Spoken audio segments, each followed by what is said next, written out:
Hello guys, आज हम बना रहे हैं टेस्टी सी बेसन वाली कुरकुरी भिंडी। आवाज़ तो आपने सुन ली होगी कि कितनी क्रिस्पी है ये भिंडी। तो मैंने क्रिस्पी भिंडी बनाने के लिए लिया आधा केजी के लगभग भिंडी को। तो इसे हम लंबा लंबा काटेंगे। इसको आगे से और पीछे से कटिंग कर देंगे दोनों तरफ से। तो इसको हम पतले पतले स्लाइस में काट के तैयार करेंगे, तभी ये भिंडी अच्छी तरह से कुरकुरी बन के तैयार होगी।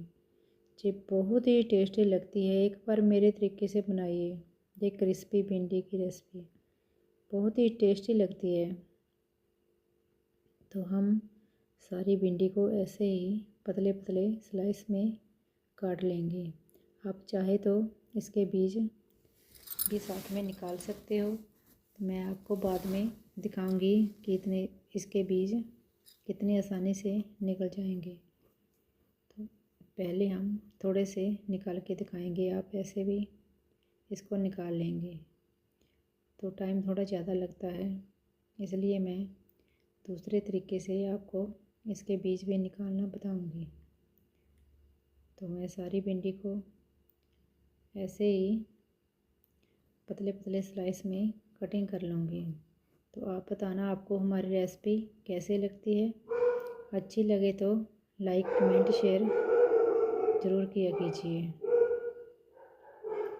तो हम सारी भिंडी को ऐसे ही पतले पतले स्लाइस में कटिंग कर लेंगे और साथ में हम चेक भी करेंगे इसमें कि कीड़ा वगैरह ना हो। आजकल की भिंडी में थोड़ा कीड़ा भी होता है। वैसे तो ये घर की ही भिंडी है, घर में ही हमने तैयार की है, तो फिर भी हमें चेक करना होता है। तो हम ऐसे ही भिंडी को पतले पतले स्लाइस में कटिंग कर लेंगे। आप इसके 2 टुकड़े भी कर सकते हो, अगर चाहो तो ऐसे भी रख सकते हो। ये भिंडी छोटी वाली ही है, ज़्यादा लंबी वाली मैंने नहीं ली।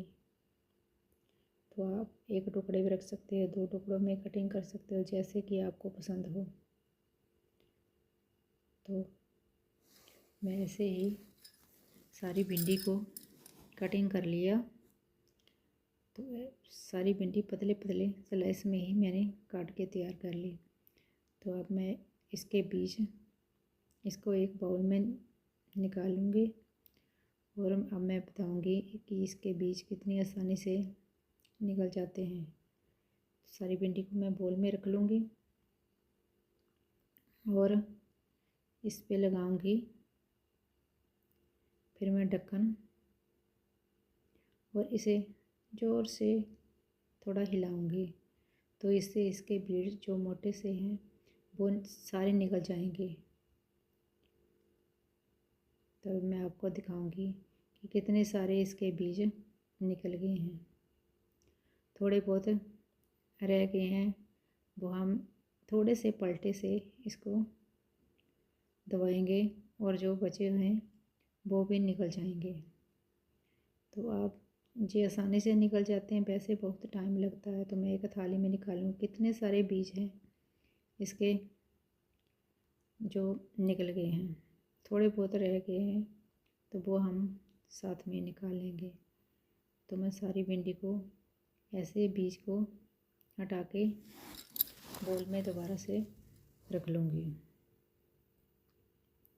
तो ऐसे तो आसानी से निकल जाते हैं, वैसे तो बहुत सारा टाइम लगता है बीज निकालने में। तो आप भी ऐसे ही निकालिए और ऐसे ही मेरे तरीके से भिंडी की रेसिपी तैयार कर लीजिए। बहुत ही टेस्टी लगती है ये क्रिस्पी वाली भिंडी। मैंने बहुत पहले का सोचा था ये बनाने के लिए, पर वो रेसिपी के रहते मुझे टाइम नहीं मिला। तो अभी मैं ज़रूर से आपको क्रिस्पी भिंडी की रेसिपी दूंगी। तो कितने सारे बीज निकल आए हैं इसके और आसानी से भी निकल गए। तो अब हम भिंडी बनाने के लिए हमने लिया बेसन और चावल का आटा, तो हम साथ साथ में डालेंगे और साथ साथ में इसमें करेंगे मिक्स कि इसमें कितना सारा आटा और बेसन पड़ेगा। मैंने 2.5 चम्मच डाले बेसन के और 2 चम्मच डाले मैंने चावल के आटा है। तो इसमें हम डालेंगे नमक स्वाद अनुसार और डालेंगे थोड़ा सा हल्दी पाउडर जो कि हमें कलर के लिए चाहिए। तो थोड़ी सी मैंने लाल मिर्ची डाली और गरम मसाला और थोड़ा सा आमचूर का पाउडर। तो हम इसे करेंगे मिक्स। वैसे तो हाथ से ही अच्छी तरह से मिक्स होता है, चम्मच से अच्छी तरह से मिक्स नहीं होगा। तो मैं इसे हाथ से अच्छी तरह से मिक्स कर लूँगी। तो अब मेरा बिल्कुल भिंडी तैयार है। अच्छी तरह से सभी भिंडी में बेसन और चावल का आटा लग गया। अब मैंने एक कढ़ाई ली, कढ़ाई में डाला है रिफाइंड ऑयल और इसी में हम भिंडी को फ्राई करेंगे। अब थोड़ी थोड़ी भिंडी हम सारे तेल में डाल देंगे और थोड़ी देर के लिए इसे ऐसे ही छोड़ देंगे। पहले हम इसको बिल्कुल नहीं चलाएंगे और थोड़ी सी पकने के बाद फिर हम इसे में पलटे से थोड़ा थोड़ा चलाएंगे इसे, ताकि इसका बेसन ज़्यादा तेल में ना गिरे। तो बेसन तो वैसे भी इसके साथ चिपक चुका है तो गिरेगा नहीं। तो अगर आप जल्दी कर दोगे तो बेसन पकेगा नहीं और कढ़ाई में गिर जाएगा। तो हम धीरे धीरे से ही इसको थोड़ी देर पहले चलाएंगे और फिर जब थोड़ी सी पक जाएगी फिर तो आप जैसे मर्ज़ी चलाओ, बेसन नहीं गिरेगा, बिल्कुल भिंडी के साथ ही चिपक जाएगा।